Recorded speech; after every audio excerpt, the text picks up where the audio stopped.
si todo lo que somos, todo lo que hemos logrado, todo lo que tenemos es por tu gracia, es por tu amor, es por tu favor, es porque tú has intervenido y nos has dado todas esas cosas. Gracias, Señor. A ti sea la gloria para siempre. Que tu Espíritu Santo nunca jamás nos abandone. Y si hemos menguado en la oración, y si hemos menguado en buscarte, avívanos, Señor, esta mañana. Pon en nosotros el querer como el hacer tu buena voluntad. Pon en nosotros el ferviente deseo de amarte. Si hemos perdido el primer amor, vuélvenos al primer amor. Pero en el nombre de Jesús, Señor, que nunca nos falte el deseo de servirte, de amarte, de obedecerte. Que siempre estemos dispuestos a caminar este lindo y maravilloso camino. Gracias por escogernos en medio de las situaciones que estábamos viviendo y que tú nos escogiste para tu gloria, nos escogiste para amarte. Gracias, Señor. Hoy, si usted tiene algo más por agradecer al Señor, no escatime, abra su boca y dígale al Señor: gracias, Señor. Esta es una mañana para agradecer al Señor. Gracias, Jesús, por los hijos, porque están bien, porque están sanos, porque están creciendo en sus estudios, en su vida profesional, en su vida laboral, porque están avanzando, Señor. Gracias por los hijos, que son la alegría de nuestro corazón. Herencia de Jehová son los hijos, dice tu palabra. Gracias por esos hijos. Gracias, mi Señor, porque son un motivo más para seguir luchando, un motivo más para seguir avanzando, un motivo más para sacar fuerzas para hacer tu voluntad y para trabajar con esmero. Gracias, Señor. Gracias por las cosas materiales que hemos recibido este año o que hemos perdido, pero que han sido para nuestro bien, porque nosotros somos tus hijos, y a los que aman a Dios todo ayuda para bien. Y los procesos contigo son procesos de bendición siempre, Señor. Amado Jesús, muchas gracias por este año 2022. Está que acaba, pero muchas gracias por este año, Señor. El año donde hemos visto tu extraordinaria fidelidad, Señor. Gracias por este año, Jesús. Háblanos a través de tu palabra, enséñanos. Tu palabra dice que no solo de pan vive el hombre, el ser humano, sino de toda palabra que sale de tu boca. Y queremos alimentarnos esta mañana, comer de tus palabras. Ya hemos bebido de tu Santo Espíritu y ahora queremos más y más de ti, Señor. Háblanos, enséñanos y fortalécenos para seguir siendo esa iglesia fiel y verdadera que tú buscas, Señor, y que tú esperas. Gracias, Padre, en el nombre de Cristo Jesús. Amén, amén, amén y amén. Gracias, Señor. Dios está aquí. Qué bonita la alabanza. Cuando Dios está presente, aunque la canción no sea la más conocida o no sea la más bonita, si Dios está presente, se siente la presencia de Dios. Y qué bonito es sentir a Dios. La palabra de Dios dice que de la presencia del Señor vienen tiempos de refrigerio, de descanso. En la presencia de Dios es donde la persona puede encontrar el verdadero descanso para su alma, en la presencia de Dios. Por eso tenemos que todos los días adorar al Señor, ser adoradores de Dios. Bueno, les cuento que hoy vamos a seguir con los consejos. Vamos a seguir con los consejos. Esta es la cuarta parte, ya llevamos 3. Consejos para el nuevo año 2023. Vamos a continuar estudiando la carta de Filipenses. Vamos a tomar tantas ideas como sea posible, tantos consejos, para que el nuevo año definitivamente sea un año bendecido.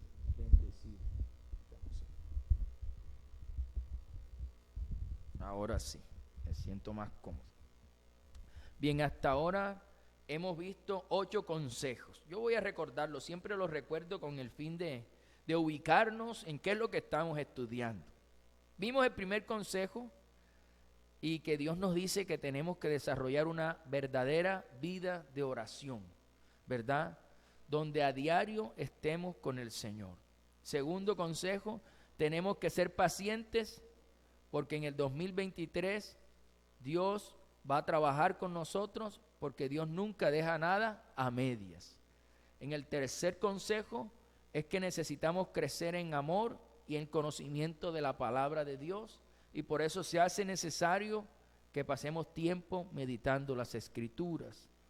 Consejo número 4, en el 2023, por más que te sucedan cosas que tú no esperabas o que no entiendes, tú no te desanimes, porque aunque no lo comprendas, Dios siempre tiene un propósito. Dios siempre tiene un propósito, ¿verdad?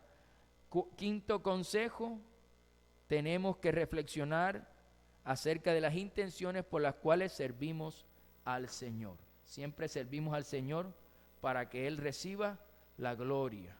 Sexto consejo, debemos tener seguridad de la vida eterna. El 2023 usted debe, esos 365 días del año, usted debe estar seguro de que si un momento Dios se quiere llevar, nos quiere llevar, nos vamos con Él. Seguridad de la vida eterna.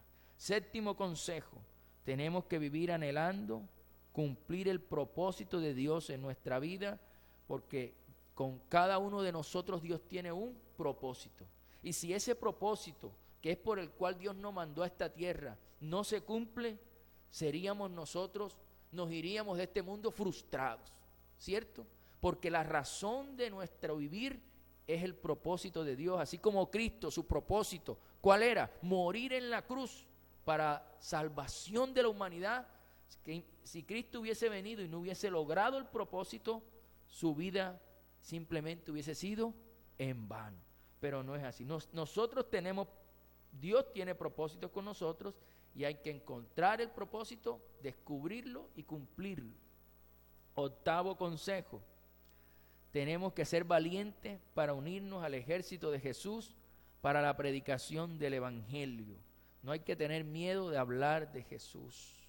No hay que tener miedo de hablarle a la persona de Jesús, porque Dios a veces coloca personas a nuestro alrededor para decirle que Jesús le ama, que Jesús puede cambiar su vida y que si quizás parte se vaya con el Señor y no a una vida de condenación. Nosotros tenemos ese gran tesoro en nuestra vida y tenemos que darle de ese tesoro a otras personas y principalmente a los de nuestra familia, que conozcan al Señor, tíos, tías, primos, la tía chismosa, el tío chismoso, el tío flojo, toda familia hay uno, ¿verdad? Yo ahora que voy para Cincelejo, Dios mío, ayúdame a encontrarme con todos esos tíos tramulleros que yo tengo en mi familia, para hablarles de Jesús, porque si se van sin Dios, se van a una eternidad de condenación. Y uno tiene que bogar por su familia y por todo el que se encuentre, porque Dios nos pone personas en el camino para hablarles de Jesús. Y hoy vamos a ver 3 consejos más. 3 consejos más que, créame, son muy, muy excelentes estos 3 consejos. Llevamos 8, vamos a ver el noveno. Noveno consejo. En el año 2023, para poder reflejar a Cristo en nuestra vida, tenemos que ser humildes. Tenemos que ser humildes. Y yo quiero que lea conmigo el libro de Filipenses, capítulo 2, versos del 3 al 8. Escuche lo que dijo el apóstol Pablo, o léalo conmigo, a la iglesia de Filipo. Dice: nada hagáis por contienda o por vanagloria. Antes bien, ¿con qué? Con humildad. Hagan las cosas con humildad, estimando cada uno a los demás como superiores a él mismo, no mirando cada uno lo suyo propio, sino cada cual también por lo de los otros. Haya pues en vosotros este sentir que hubo también en Cristo Jesús, el cual, siendo en forma de Dios, no estimó el ser igual a Dios como cosa a que aferrarse, sino que se despojó a sí mismo, tomando forma de siervo, hecho semejante a los hombres, y estando en la condición de hombre, ¿qué hizo? Se humilló a sí mismo, haciéndose obediente hasta la muerte, y no cualquier muerte, fue muerte de cruz, muerte de cruz. Bien, en el capítulo 2, este es el capítulo 2 que acabamos de leer, el apóstol Pablo ya no les habla a los filipenses de los conflictos o crisis externas que ellos tenían. Ya él deja de hablar de la parte externa de esos conflictos externos y empieza a hablarle de los posibles conflictos internos que tiene la iglesia. Resulta que Satanás no solamente ataca a la iglesia creando enemigos externos, que atacan la iglesia, que hablan mal de la iglesia y que dicen miles de cosas. No solamente eso, Satanás también ataca a la iglesia creando conflictos dentro de las iglesias. Eso sucede. Hay iglesias enteras que se han dividido por causa de conflictos internos que Satanás provoca. Entonces, Pablo, para evitar que se den esos conflictos internos, él le da un consejo bien grande a la iglesia y le dice, sean humildes. Él le dice, sean humildes. Es decir, traten a las personas, a todos, trátense con humildad, trátense con humildad. Es decir, que cada cosa que íbamos a hacer dentro de la iglesia o fuera de la iglesia, no la hagamos por contienda para yo ser mejor que el otro, ¿sí? Para que me vean más a mí que al otro, o no por vanagloria, sino que lo hiciéramos con humildad. Es decir, que no buscáramos en nuestro hacer, tanto en la iglesia como fuera, no buscáramos el ser admirados, no buscáramos el ser aplaudidos, exaltados, no buscáramos que se nos considere superiores o mejores que los demás, cosa que hoy está pasando en muchas iglesias. Hoy en muchas iglesias usted encuentra los superpastores, los superlíderes, se sienten, uno ve a esas personas y uno se siente chiquito. Pero el apóstol Pablo está diciendo, esa no es la manera. La manera es que todos somos iguales para el Señor. Actuemos con humildad. Nadie es superior a nadie, está diciendo el apóstol Pablo. Sean humildes, trátense con humildad unos con otros y no busquen que unos sean más admirados que otros, sino que todos actúen con humildad para que nadie se crea superior a otro. Eso estaba diciendo el apóstol Pablo. Ahora, él les aconseja, les dice, bueno, sean humildes en los tratos con los demás, pero ¿cómo es ser humilde? Entonces él le deja la clave de la humildad. Hay una clave para ser humilde y usted la va a encontrar en este texto que leímos. Pablo les dice la clave de la humildad. ¿Cómo podemos llegar a ser humildes? Estimando cada uno a los demás como superiores a él mismo. No es que la otra persona sea superior, sino que usted la va a estimar como alguien superior. Y le voy a poner un ejemplo antes de seguir lo que dice aquí. Resulta que el estimar a una persona superior es de la siguiente manera. Por ejemplo, póngase la idea de que a su casa esta tarde va a llegar el presidente Biden de los Estados Unidos, va a llegar a su casa. No es cualquier persona. Es el presidente de una nación de 444 millones de gentes. Una persona influyente, poderosa. ¿Cómo la tratarías? A los que nos gusta el fútbol, que nos digan, esta tarde viene Messi para tu casa. O Cristiano Ronaldo. Son eminencias del fútbol. Si lo buscamos en la música, pueden buscar a los músicos más extraordinarios y te digan, hoy viene para tu casa. ¿Cómo lo tratarías? ¿Cómo sería tu actitud frente a esos hombres o mujeres que son extraordinarios en el mundo? Nuestra actitud muy seguramente es una actitud de servicio. Hombre, ¿cómo está? Claro, ¿cierto? De atenciones. Bueno, el apóstol Pablo lo que está diciendo, estimen a los demás, cualquiera que sea, como superior a ti mismo. Es decir, que a todas las personas que te encuentres en el camino, piensa que son el presidente, que son los mejores del mundo, que son los mejores en cualquier rama de la ingeniería, de la medicina, de la música. Estímalo como alguien superior. Si eso lo hacemos de esa manera, le aseguro que vamos a actuar siempre con humildad. Yo dije, Señor, pero a veces no es fácil, ¿verdad? Pero tenemos que intentarlo. Esa es la clave del ser humilde. Yo conozco muchas personas que son humildes de corazón, que Dios mío, yo quisiera ser como esas personas. Y usted, cuando usted los escucha tratar a los otros, todo empieza con un gran respeto. Porque de antemano, en su mente, ellos nos están estimando a nosotros como superiores. Y todo parte de ahí. Pero esto que le estaba pidiendo el apóstol Pablo a la iglesia de Filipo era una locura. ¿Por qué? Ahora, era una locura que Pablo quería que la iglesia de Filipo lograra. Pero ¿por qué digo yo que es una locura? ¿O es algo que es incomprensible para la iglesia de Filipo? Porque el contexto donde estaba la iglesia de Filipo eran influenciados fuertemente por los griegos y los romanos. Y resulta que los griegos y los romanos, para ellos la humildad no es una virtud. Los griegos y los romanos de la época que rodeaban a la iglesia de Filipo, para ellos la humildad era un defecto. Para ellos la humildad era sinónimo de debilidad. Entonces Pablo les está diciendo, no, aunque todos los demás piensen que ser humilde para ustedes van a ser débiles, no lo piensen así, porque delante de Dios el que es más poderoso es el que es más humilde. Eso le estaba diciendo el apóstol Pablo. Pero entonces eso chocaba fuertemente con la iglesia de Filipo, porque ellos fueron enseñados de una forma distinta. Y muchos de nosotros somos enseñados en nuestras casas, en nuestros hogares, de la manera grecorromana, ¿cierto?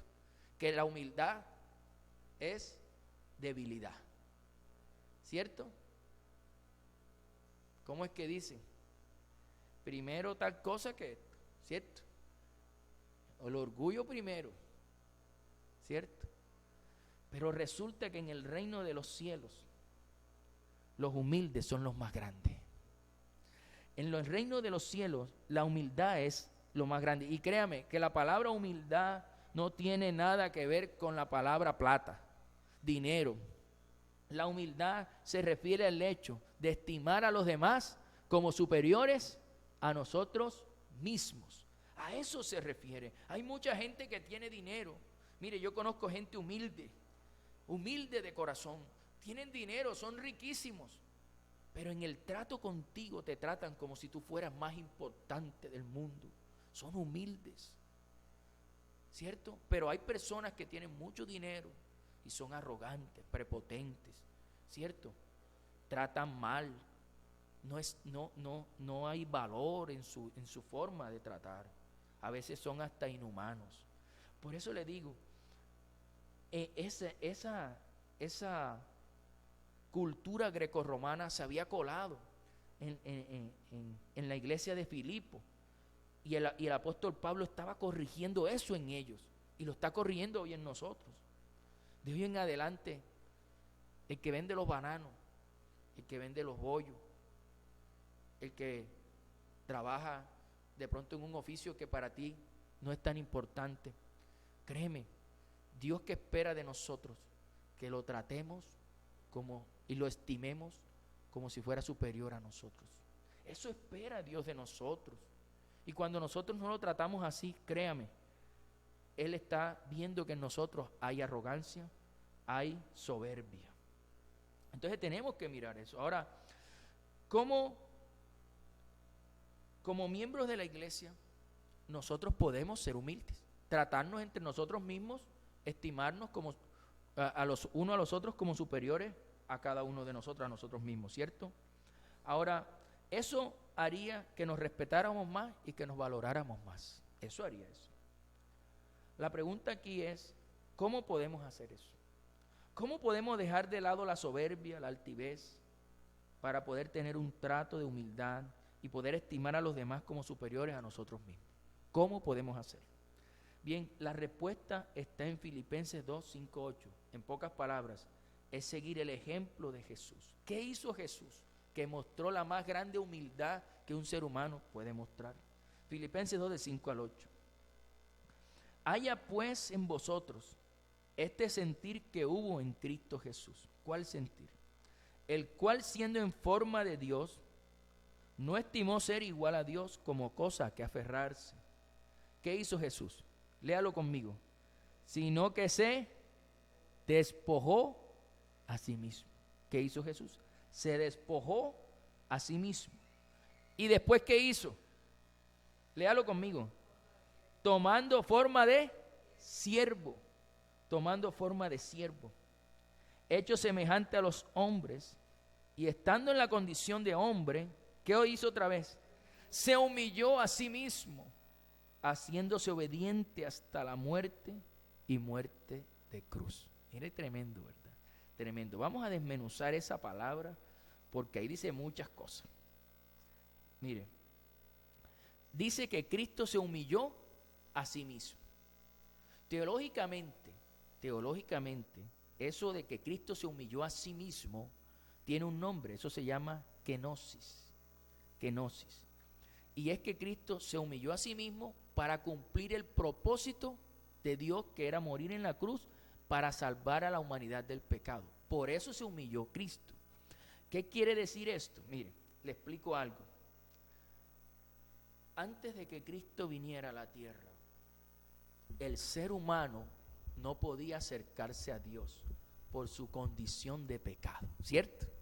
El ser humano, solamente los que podían acercarse a Dios antes de que Cristo viniera eran los sacerdotes que entraban en el tabernáculo y entraban a ofrecer sacrificios por el perdón de ellos y del pueblo. Eso era lo único que podía hacer. No se podían acercar al Señor por su condición de pecado. Todos los demás no podían acercarse. Pero ¿qué hizo el Señor?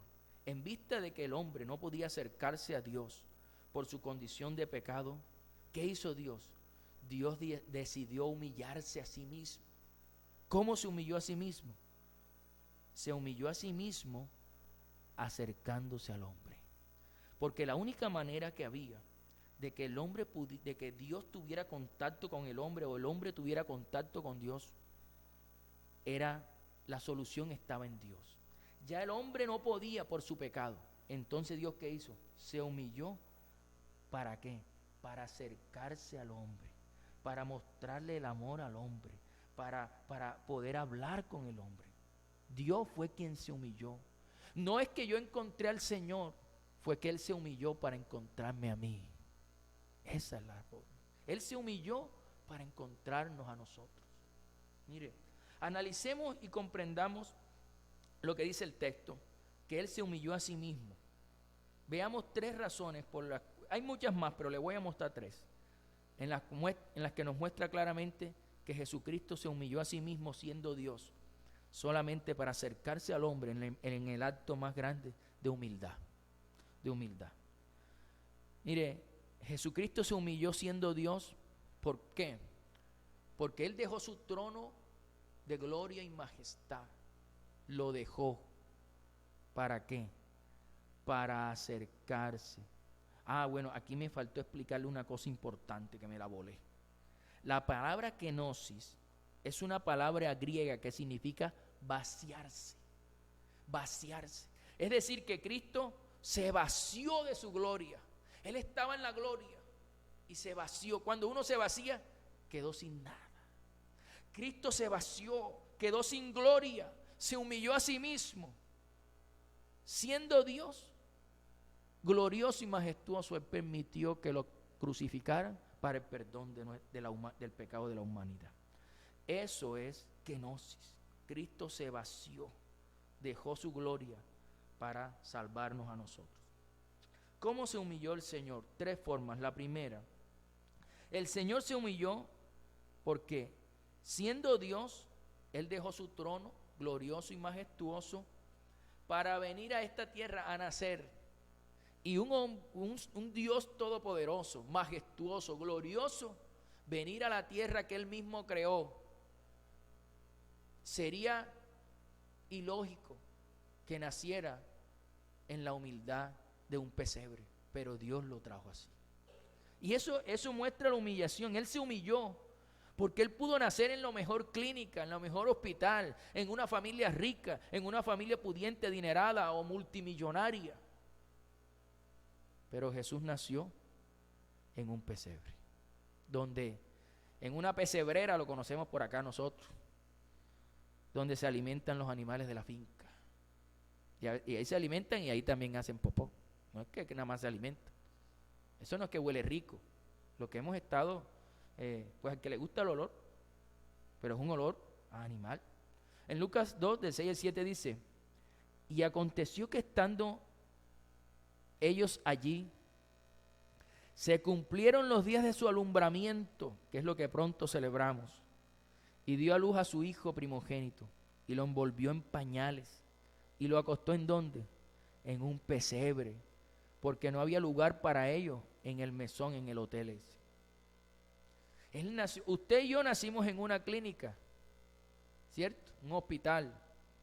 El todopoderoso y majestuoso Dios, creador del cielo y de la tierra, nació en un pesebre. Eso muestra que Él se humilló a sí mismo siendo Dios. Otra forma en la que Él se humilló a sí mismo siendo Dios, Él se humilló porque Él no vino a vivir con una familia de ricos, le decía, con una familia de multimillonarios, de gente pudiente. No, Él no. Los padres terrenales de Jesús no hacían parte de la crema innata de la sociedad israelita, no. Ellos eran una familia de una condición de recursos humanos limitados. Hijo de un carpintero, no dueño de Jamar ni de las otras carpinterías extraordinarias que hay aquí, no. Era una carpintería pequeña, yo diría que de barrio, muy pequeña. Mateo 13:55 dice, y lo decían con las preguntas cuando hablaban de Jesús, no hablaban de una forma déspota. ¿No es este el hijo del carpintero? ¿No se llama su madre María y sus hermanos Jacobo, José, Simón y Judas? ¿Cierto? Era tenido en poco. Él se humilló totalmente hasta el punto de venir.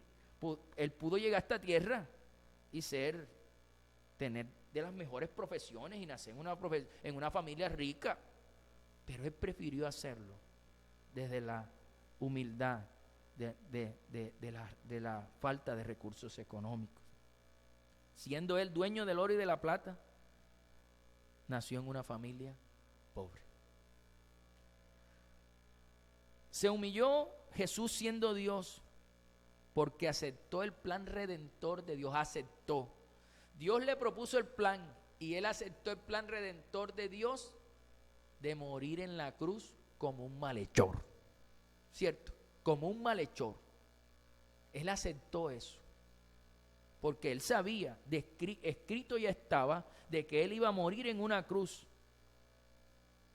Alrededor de un poco de dos. Sabemos que murió entre 2 bandidos, ¿cierto? 2 bandidos. Siendo Él santo, siendo Él puro, siendo Él bendición, aceptó morir al lado de 2 malhechores. Pero Él aceptó ese plan redentor de Dios en el huerto de Getsemaní. En Lucas 22, 41, 42 dice: y Él se apartó de ellos a distancia de un tiro de piedra. póngale usted como 50 metros. Y puesto de rodillas oró diciendo: Padre, si quieres, pasa de mí esta copa, este dolor, si quieres. Pero al final, ¿verdad? No se haga mi voluntad, sino que se haga la tuya. Es decir, ya él sabía que iba a morir en una cruz y iba a ser tenido como un malhechor. Pero él decía: Señor, si tú puedes, si tú, estando en su agonía, él decía: si tú puedes y quieres, no me permitas vivir ese dolor, pero al final que no se haga mi voluntad sino la tuya. Y como la voluntad del Padre era que muriera, le tocó morir en la cruz. Entonces ahí vemos cómo él se vació de toda su gloria para venir a humillarse aquí en la tierra. ¿Y para qué se humilló? Para poder acercarnos nosotros a él. Imagínense. Y a veces nosotros no actuamos de la misma manera con las personas que tenemos alrededor. A veces los títulos que tenemos de ingeniero, de abogado, o los logros que tenemos, no nos dejan llegar a las personas más de una condición distinta. Porque no es que sean más o menos, tenemos condiciones distintas, pero no son más ni menos. Todos somos delante del Señor iguales. Pero Jesús se vació de todo para acercarse a nosotros, sin poder nosotros hablar con él. Muy bien. Ahora, el llamado que Dios le hace a la iglesia de Filipo es un llamado que también nos hace a nosotros. Ese no es un llamado solo para ellos, el llamado es para nosotros. ¿Cuál es el llamado? Hay en vosotros, o sea en nosotros, el mismo sentir que hubo en Cristo Jesús. Es decir, lo mismo que hizo Cristo, hagámoslo nosotros. Eso es lo que está diciendo el apóstol Pablo. Lo mismo que hizo Jesús, tenemos que hacerlo nosotros, ¿verdad? En Filipenses 2, del 5 al 7 dice, escuche, léalo conmigo. Haya pues en vosotros este sentir que hubo también en Cristo Jesús, el cual siendo en forma de Dios, no estimó el ser igual a Dios como cosa a que aferrarse, sino que se despojó a sí mismo, tomando forma de siervo, hecho semejante a los hombres. Ahora, la pregunta aquí es, ¿de qué tenemos que despojarnos nosotros? ¿De qué tenemos que despojarnos nosotros para poder acercarnos con humildad a las otras personas? ¿De qué? Pongo un ejemplo, tenemos que despojarnos de la soberbia, de la altivez, de la autosuficiencia, de la vanagloria, de todas esas cosas, para poder cumplir la voluntad de Dios y tratar a los demás con humildad. Pero en todo caso, el llamado es a que tomemos forma de siervos, forma de siervos. Yo hoy conozco cristianos que de siervos no tienen nada. Y a eso somos llamados, a servir. A veces nos gusta que en la casa nos sirven. Yo lucho con eso porque yo tengo una esposa muy servicial. Llega al punto de la alcahuetería. Sí, demasiado. Me quiere hacer de todo. Yo no. Yo lucho para hacer, porque si yo todo el tiempo en mi casa me sirven, cuando salgo a la calle voy a esperar lo mismo. Y mi esposa demasiado servicial. A veces cuando estoy cansado la dejo. pero la verdad es que tenemos que aprender a ser servidores. Y ahora que tengo hijos, porque Dios me dio la oportunidad, los hijos sí te enseñan lo que es el servicio. Y más si los consientes mucho. Ayer me llevé un ejemplo o viví una experiencia, porque no es un ejemplo. Como los hijos míos se pelean por cualquier cosita, puse uno acá abajo y otro allá arriba. Oye, y el de allá arriba se me ha acercado después de un rato. Papá, tengo sed. Yo digo a mi hijo, voy a buscar el agua. Ay, no, papá, tráeme el agua tú. Sí. Ahí donde uno se da cuenta de que uno al final es servidor. Los hijos te enseñan el principio más grande de la Biblia, servir. ¿O a usted no les ha pasado? ¿Ah? A veces están acostados en la cama. Ay, mamá, ¿cierto, Jessica? Mamá, un vasito de agua. Oye, no se quieren parar ni de la cama. Y uno como papá consentidor se lo lleva, ¿cierto? Por eso el servir es un llamado que todos tenemos. Y el servicio hace parte del ser humilde, del ser humilde. Ahora, si tenemos un ejemplo tan grande de Jesús que se despojó de todo lo grandioso, lo grandioso de su reino, no, eso no se quita, eso es cuando algo eléctrico prenden y se cuela la electricidad. Eso se quita en un momento. Entonces,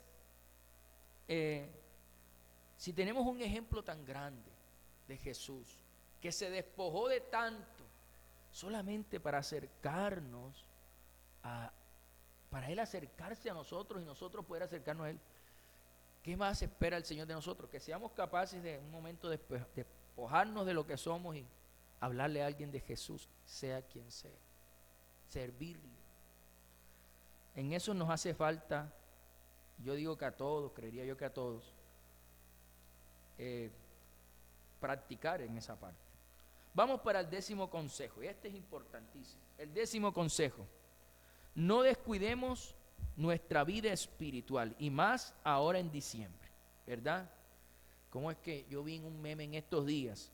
Decía, ya llegaron los 3 Reyes Magos: comprar, gastar y malgastar, ¿cierto? Porque esta es la época donde la gente más se endeuda, ¿cierto? Más se endeuda.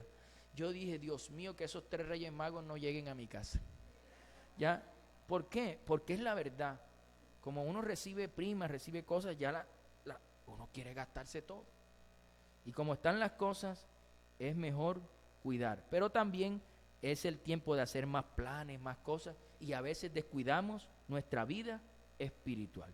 Filipenses 2 del 12 al 13 dice: por tanto, amados míos, como siempre habéis obedecido, no como en mi presencia solamente, sino mucho más ahora en mi ausencia, ocupaos en vuestra salvación con temor y temblor. Léalo conmigo. Ocupaos en vuestra salvación con temor y temblor, porque Dios es el que en vosotros produce así el querer como el hacer por su buena voluntad. Bien, aquí el apóstol Pablo le dice a los filipenses: ocúpense en su salvación con temor y temblor. Él había sido el que había fundado la iglesia en Filipo. Además de eso, había sido su pastor por mucho tiempo. Él llegó a un tiempo prolongado en Filipo fundando la iglesia. Y él les está haciendo entender a los filipenses que su comunión con el Señor no tiene que depender de Pablo. Pablo le decía, esté yo presente o ausente, su relación con Dios no debe depender de mí, ¿cierto? Eso es lo que le está diciendo. Ustedes tienen que buscar al Señor, esté yo presente o yo no esté presente. Eso es lo que le está diciendo. Ahora, el hecho que Él no está, eso no tiene que afectar su relación. Es decir, si yo no estoy, usted tiene que orar, tiene que buscar al Señor, tiene que amar al Señor, esté o no esté. ¿Qué sucede en la vida cristiana de hoy? Hombre, pasa muy similar a eso. Eso era lo que pasaba allá. Ellos buscaban al Señor cuando Pablo estaba. Cuando Pablo se iba, ya no eran tan obedientes. Entonces, ¿qué pasaba? Que Pablo por eso les dice eso. Esté o yo no esté, tienen que buscar al Señor. Y muchas veces pasa también esto en la vida cristiana. La comunión con el Señor en nosotros depende mucho a veces del pastor. No que si el pastor va predicando, va haciendo ayunos, va haciendo... Y eso no debe ser así. La decisión de buscar al Señor es una decisión personal. Personal. Nosotros como hijos de Dios tenemos que ser conscientes de que necesitamos del Señor, de que necesitamos buscar a Dios. Tenemos que ser conscientes que si no buscamos a Dios, 15 días, en el día 16 ya soy casi mundano, ¿cierto? Yo le digo, mire, haga la prueba, dure 15 días sin orar, 15 días sin leer la palabra, ya usted el día 16, ya usted es casi mundano. Y si sigue un mes sin orar, un mes sin buscar a Dios, ya usted es mundano. Ya a usted le gusta, le empieza la canción aquella que no le gustaba hacía un mes, ahora ya le... ¿Cierto? ¿Por qué? Porque nosotros tenemos que ser conscientes de nuestra vida espiritual y no descuidarla. Y más, le digo, mira, este punto llegó como anillo al dedo. Más ahora en este tiempo de diciembre donde hay miles de distracciones. Si hay distracciones, es en este mes que prendieron las luces, que vamos a ver las luces, que los buñuelos, que la natilla, ¿cierto? Que el 7, que el 24, que el 25, que el 31. Y se extiende mucho más. Y muchos en ese tiempo descuidan su vida espiritual. Y Pablo les está diciendo que esté o no esté él, esté o no esté el pastor, hay que buscar al Señor, hay que ser conscientes. Ahora, otra cosa que el apóstol Pablo les dice a los filipenses es que hay que ocuparse de la salvación con temor y temblor. ¿Pero a qué se refiere eso? No a preocuparse de que usted va a perder su salvación. A eso no se refiere, porque a veces le digo, no, hay que ocuparse de nuestra salvación con temor y temblor. No, yo vivo preocupado porque voy a perder la salvación. A eso no se refiere. El apóstol Pablo en realidad lo que le estaba mostrando a los filipenses es que tenían que darle el primer lugar a su vida con Dios. A su vida con Dios es lo primero, a desarrollar su vida con Dios. A que sea prioridad, sea lo primero su relación con Dios. A eso se refería. Entonces, ocúpense de su salvación con temor y temblor. En pocas palabras, que Dios sea lo primero en tu vida. A eso se refiere. Ahora, muchos cristianos, hoy en día, en muchas iglesias,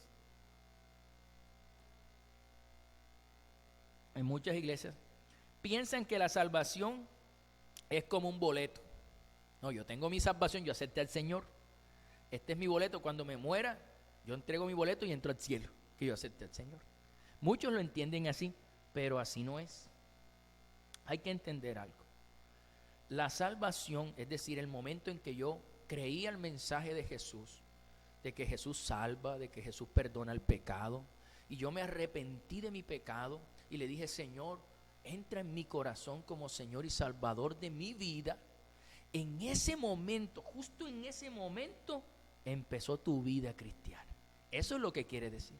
Empezó tu vida cristiana. Es decir, pusiste un fundamento, pusiste la base, Cristo. Pero hay que sobreedificar. ¿Y cómo sobreedificas? Ocupándote en tu relación con Dios. La oración es ocuparme en mi relación con Dios. Lectura de la Biblia es ocuparme en mi relación con Dios y sobreedificar. La asistencia a la iglesia, estoy edificando sobre ese fundamento que es Cristo. Ayunar lo hago para edificar sobre ese fundamento que es Cristo. Vigilar, hacer guerra espiritual, adorar en casa. Todo eso es sobreedificar sobre el hecho de que ya yo tengo a Cristo en mi corazón, en mi vida. Y le voy a decir lo que dice 1 Corintios 3:10, que lo escribió el mismo apóstol Pablo, pero ahora a los corintios. Él les dijo, conforme a la gracia de Dios que me ha sido dada, yo como perito arquitecto puse el fundamento y otro edifica encima. Pero yo quiero que lea esa última palabra conmigo. Pero cada uno mire cómo sobreedifica. Todos aceptamos a Jesús porque alguien un día nos predicó, como Pablo le predicó a los corintios, a los filipenses, a los efesios. Alguien nos habló y nosotros le creímos al Señor y aceptamos a Cristo, pero cada uno de nosotros tiene que sobreedificar sobre eso que ya recibió en su vida. Y hay personas que su relación con Dios, viéndolo como una casa, como un arquitecto, tienen una casa construida, una mansión espectacular, porque oran, leen la palabra, ayunan por lo menos una vez a la semana, adoran, hacen guerra espiritual, están peleando en mi casa, vamos a hacer guerra espiritual. O sea, han sobreedificado una relación con Dios fuerte, firme, poderosa. Hay otros cristianos que aceptaron a Jesús en su vida, tienen el fundamento, pero tienen una casita de bolsa. Oración de 5 minutos en la mañana y 5 minutos en la noche, más nada. A veces se escuchan el videíto que envía el pastor ahí de cómo controlar la lengua, ¿cierto? Y ya, entonces no tienen una vida de oración fuerte, tampoco leen la palabra, han edificado una casa sin fuerza. Pero esto es de cada quien. Cada uno de nosotros sobreedificamos sobre ese fundamento. Hay otros que tendrán una de madera, otros tendrán una casita de hojarasca, dice la Biblia, o sea, de ramitas, ¿sí? Y así, cada uno edifica como él quiere. Pero lo ideal es que tú sobreedifiques una relación con Dios sólida, firme, que nada te la tumbe. Eso es lo ideal. El caso Jesús habló de eso. Ahora, podemos nosotros entonces ocuparnos de nuestra salvación. Ahora, les voy a comentar algo. Ocuparse de la salvación es todo lo que hacemos para aferrarnos más al Señor. Eso de sobreedificar es todo lo que hacemos para aferrarnos más a Dios. ¿Qué estamos haciendo para aferrarnos más a Dios? Para fortalecernos más en el Señor, para arraigarnos más a Cristo. Eso es ocuparse en la salvación. Eso que ustedes están haciendo hoy, de venir a escuchar el mensaje de la palabra, ustedes están sobreedificando su fundamento, están ocupándose en su salvación. Colosenses 2 del 6 al 7 dice: por tanto, de la manera que habéis recibido al Señor Jesucristo, ¿qué tenemos que hacer después que recibimos al Señor Jesucristo? ¿Qué tenemos que hacer? Andar en Él. Tenemos que andar en Él. No es que hay muchos que aceptan al Señor Jesucristo, ya compré boleto para entrar al cielo. Y siguen fiestando, y siguen mujeriando, y siguen tomando trago, y siguen así. Ese boleto no le sirve. Porque Él dice claramente aquí, debemos que andar en Él. Recibimos a Jesús, tenemos que andar en Él. Dice, arraigados y sobreedificados en Él y confirmados en la fe, así como habéis sido enseñados, abundando en acción de gracia. Que eso hicimos hoy también. Muy bien. Entonces, todo lo que hacemos para agarrarnos más del Señor, eso es ocuparse en nuestra salvación. Ahora, el llamado que el apóstol Pablo hace, o que Dios hace a través del apóstol Pablo, de ocuparnos en la salvación con temor y temblor, también se conoce como devoción. Devoción. ¿Qué tan devoto eres tú? Ahora, hay un teólogo italiano, teólogo y filósofo, se llama Tomás de Aquino, de pronto alguna vez lo han escuchado. Él da el concepto de devoción así. ¿Qué es la devoción para este hombre? La prontitud de la voluntad para entregarse a todo aquello que tiene que ver con el servicio a Dios. Prontitud. ¿Qué tan pronto, qué tan rápido nosotros nos decidimos a servir al Señor o a hacer la voluntad del Señor? El Señor Jesucristo lo definió de una sola manera en un solo versículo, en Marcos 1, 29 al 30. Para Dios o para Jesús esto es devoción.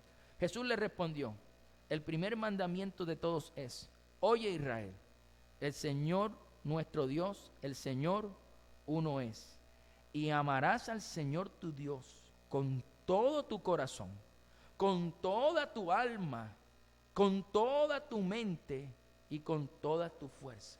Este es el principal mandamiento y el que expresa el mayor grado de devoción de una persona por Dios. Ese es. Eso se refiere. Ahora, algunos dirán como le pasaba a la gente de Filipo, tal vez algunos de nosotros pueden decir: pero pastor, yo nunca he sido muy devoto. Yo nunca he sido así, yo nunca he puesto prioridad en mi vida a Dios y a las cosas de la iglesia. Yo nunca lo he sido. Es probable que alguno diga así. El concepto del diccionario para la palabra devoto es la siguiente: una persona que está dedicada con reverencia, culto y fervor a la obra de piedad de la iglesia o de la religión. En pocas palabras, es alguien que fervorosamente se dedica a tener una amistad, una relación con Dios Y eso es lo más importante en su vida. A eso somos llamados. Sé que a veces tenemos tantos compromisos y tantas cosas, pero tenemos que hacer el esfuerzo de buscar al Señor. Ahora, no se preocupe si de pronto usted dice, pero pastor, ¿cómo voy a lograr eso de un día para otro? No, no se logra de un día para otro. Pero usted tiene que escuchar una voz interna que usted tiene en su corazón. Porque Dios pone en el corazón del ser humano el querer hacer las cosas para Dios. Filipenses 2:13 dice, porque, léalo conmigo porque Dios pone en su corazón buscarlo a Él. Dice, porque Dios es el que en vosotros produce, así el querer como el hacer, por su buena voluntad. Así que muchas veces todos nosotros ha puesto Dios en nuestro corazón el deseo, el querer de orar, el querer de leer su palabra, el querer de hacer obras sociales, el querer de ayudar a uno, de ayudar al otro, de hablar de Jesús a otro. Dios siempre pone eso en nuestro corazón. Él lo pone. Hay una cosa muy distinta en que yo lo acepte y lo haga o lo rechace. ¿Cuántas veces Dios ha puesto en nuestro corazón el deseo de orar? Oye, voy a orar, no sé, tengo unas ganas de orar. Dios pone el querer, o tengo unas ganas de ir a la iglesia, o tengo unas ganas voy a ir de fulanito a hablarle de Jesús, tengo esas ganas. Es una cosa extraña. Tú dices, pero siento eso. Dios pone el querer como el hacer, ¿verdad? Por su buena voluntad. Pero muchas veces nosotros rechazamos lo que Dios pone en nuestro corazón. Muchas veces lo ignoramos y no lo tenemos en cuenta y ya eso es otra cosa. Pero de que Dios te ha hecho el llamado en tu corazón a orar, Dios lo ha hecho. Dios te ha hecho el llamado en tu corazón a leer la palabra, Dios lo ha hecho. A servir a otros, Dios lo ha hecho. Pero lo has aceptado o lo has ignorado. Es ahí.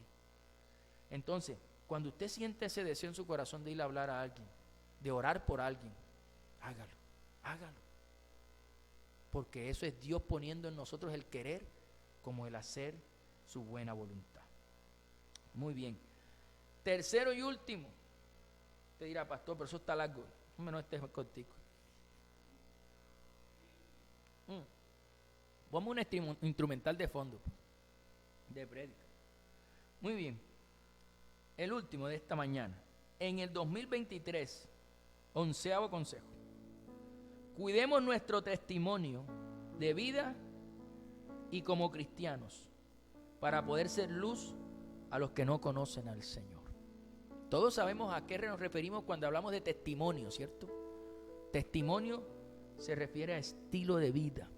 Estilo de vida. Lea conmigo Filipenses 2:14, dice: haced todo sin murmuraciones y contiendas, para que seáis ¿qué? Irreprensibles y sencillos, hijos de Dios sin mancha, en medio de una generación que maligna y perversa. Mira cómo Dios define la generación: maligna y perversa, en medio de la cual nosotros somos ¿qué? Resplandecemos como luminares en el mundo. Usted y yo resplandecemos, somos luminares de Dios en este mundo. Somos luminares o luminosas o no sé cuál es la palabra, en el mundo nosotros.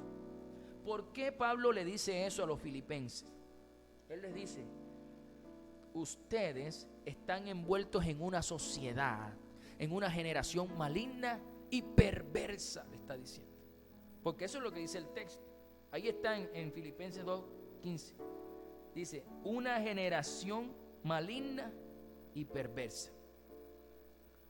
Mire, la ciudad de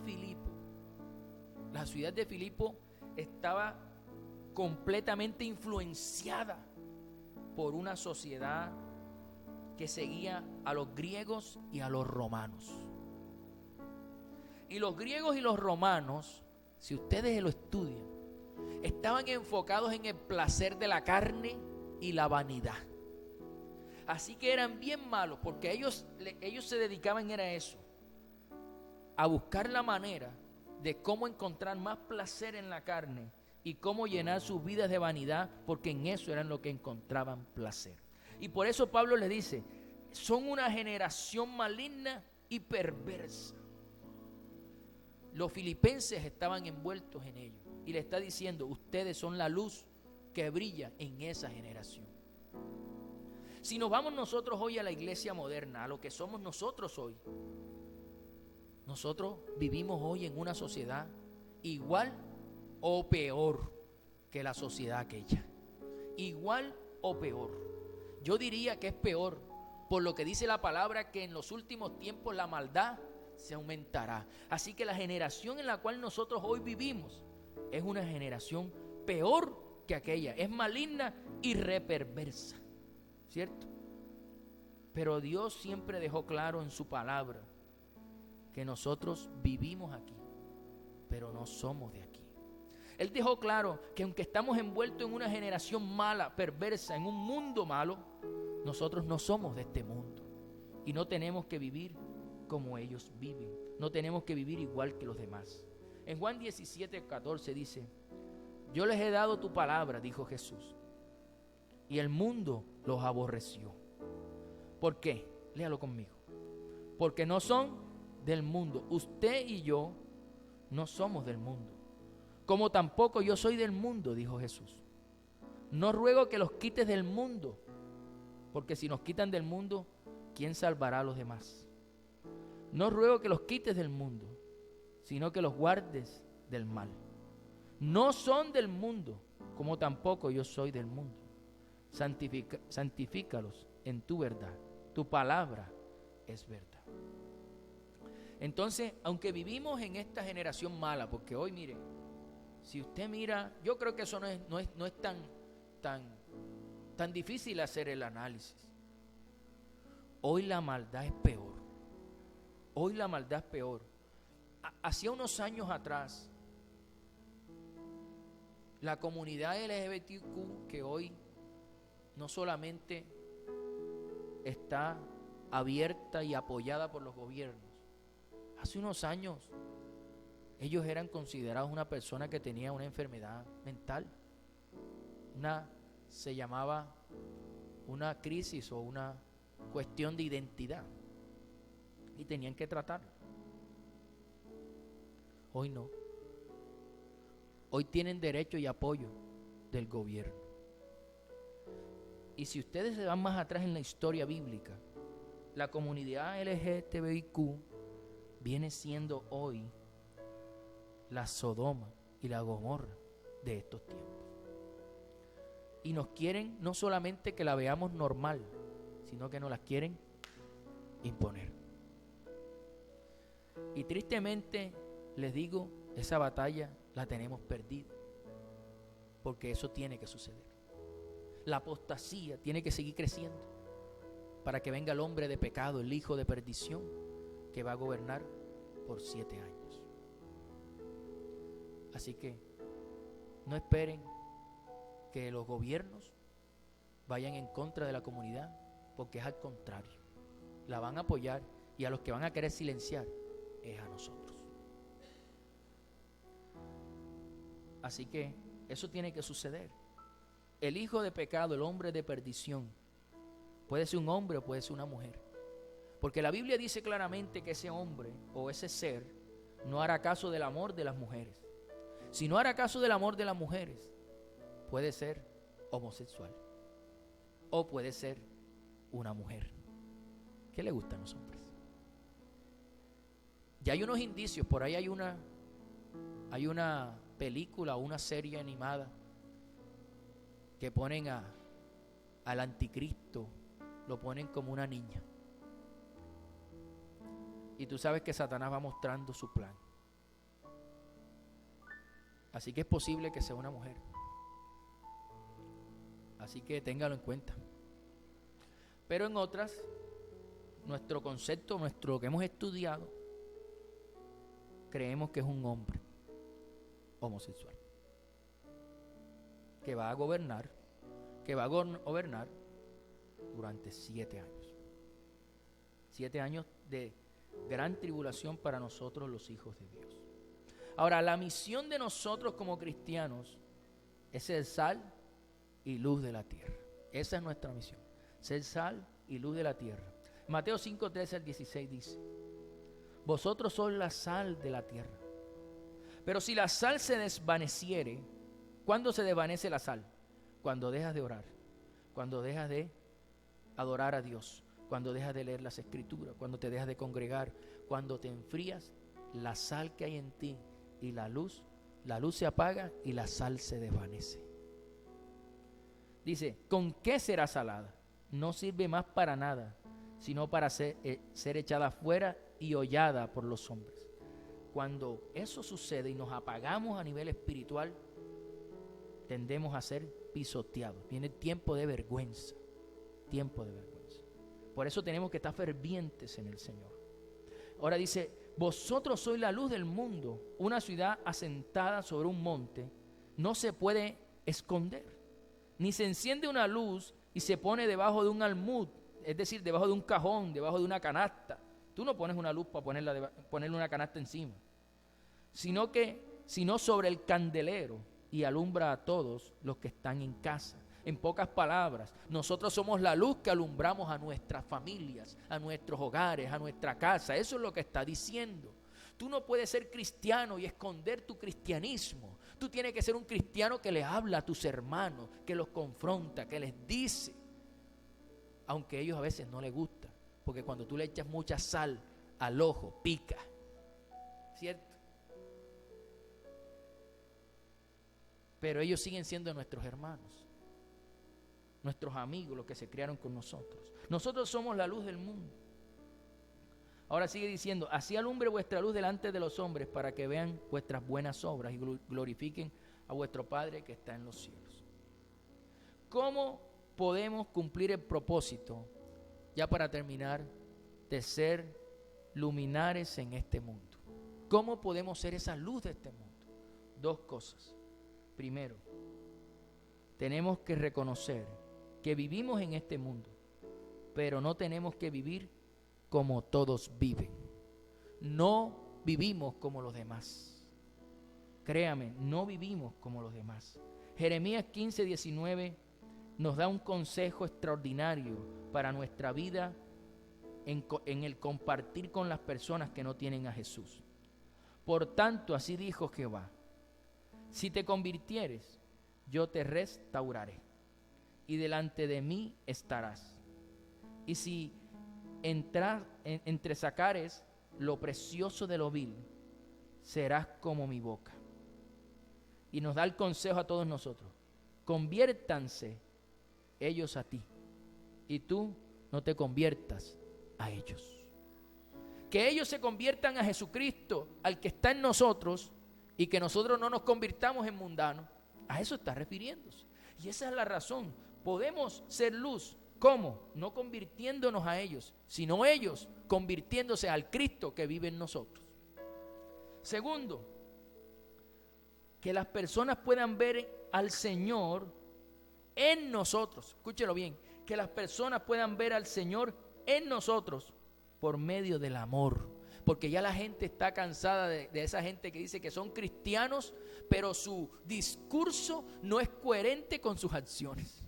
Entonces uno dice, no, pero si voy a ser cristiano como ese, mejor no voy. ¿Cierto? Si voy a ser ese cristiano, yo mejor así no quiero ser cristiano. Jesús dijo en Juan 13:35, en esto conocerán todos que sois mis discípulos, si tuvieres amor los unos con los otros. Ahora, ¿cómo se logra que haya amor los unos por los otros? Hombre, que no haya, una de las formas, porque hay muchas, que no haya murmuración, ni contienda, ni pelea entre los hermanos, ni haya tiradera entre los hermanos en Cristo. A eso se refiere. Sino que haya armonía. Ahora, tenemos que tener algo ya para terminar. Esta sí es la última para terminar.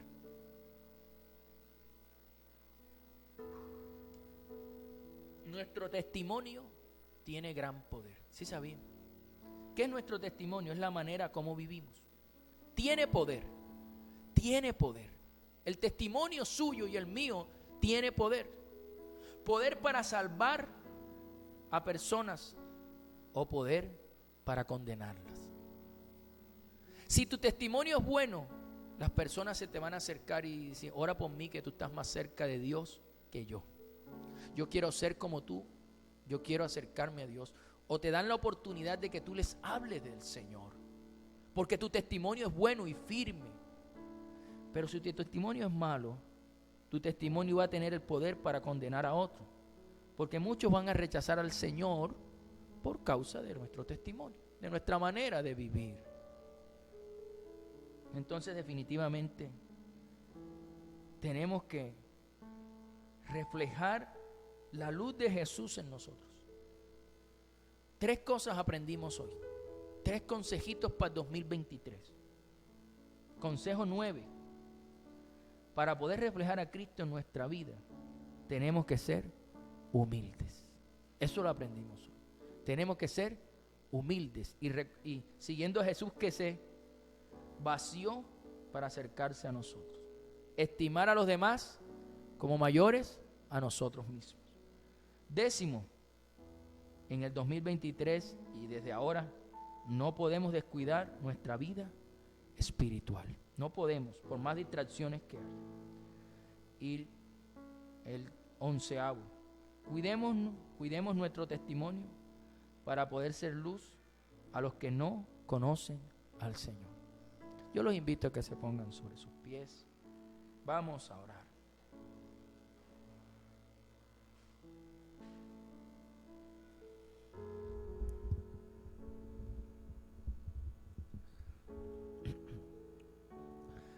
Querido Señor, aquí estamos.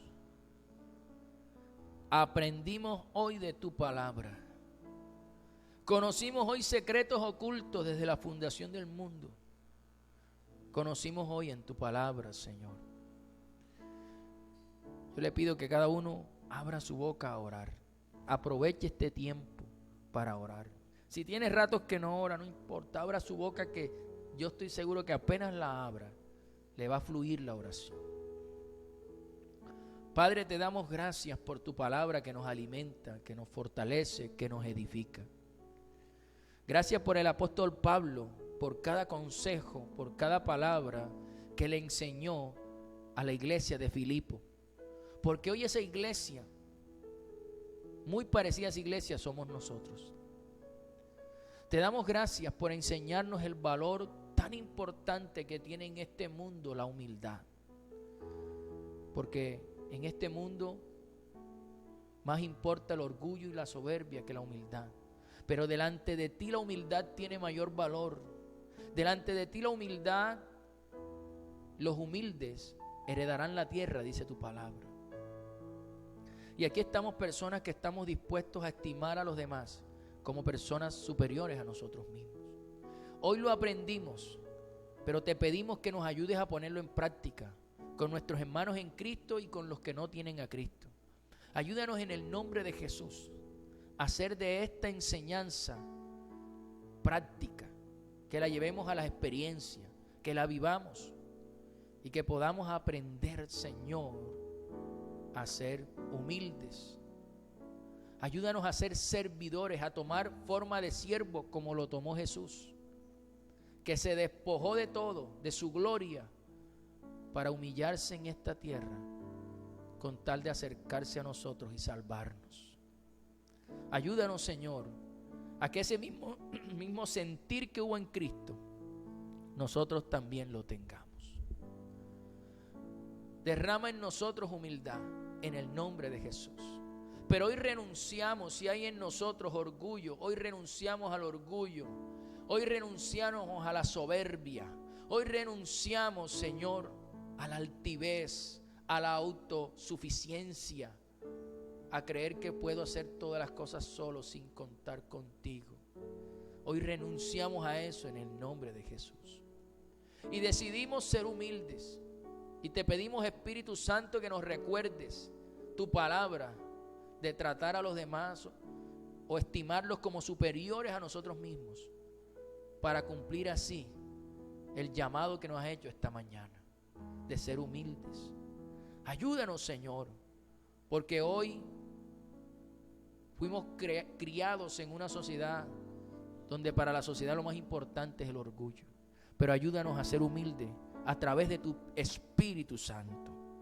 Te pedimos también, Señor, en el nombre de Jesús, que nos ayudes a no descuidar nuestra vida espiritual. Y más en este tiempo de sembrinas, de fin de año, donde hay tantas distracciones, pero también tantos compromisos sociales. Ayúdanos, Señor, a entender y a ser conscientes que necesitamos buscarte, buscar tu presencia, buscarte a ti, esté el pastor presente o no. Ayúdanos a ser conscientes de que necesitamos, Señor, tener comunión contigo todos los días.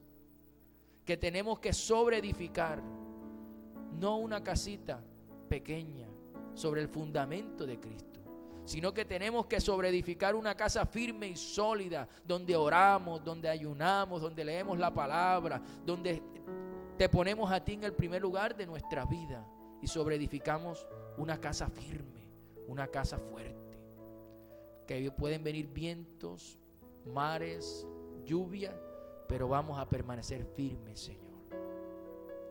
Y también te pedimos que nos ayudes en nuestro testimonio de vida. Ayúdanos a hacer luz y a ser sal de la tierra, a ser las luminarias de este mundo en esta generación perversa en la que vivimos.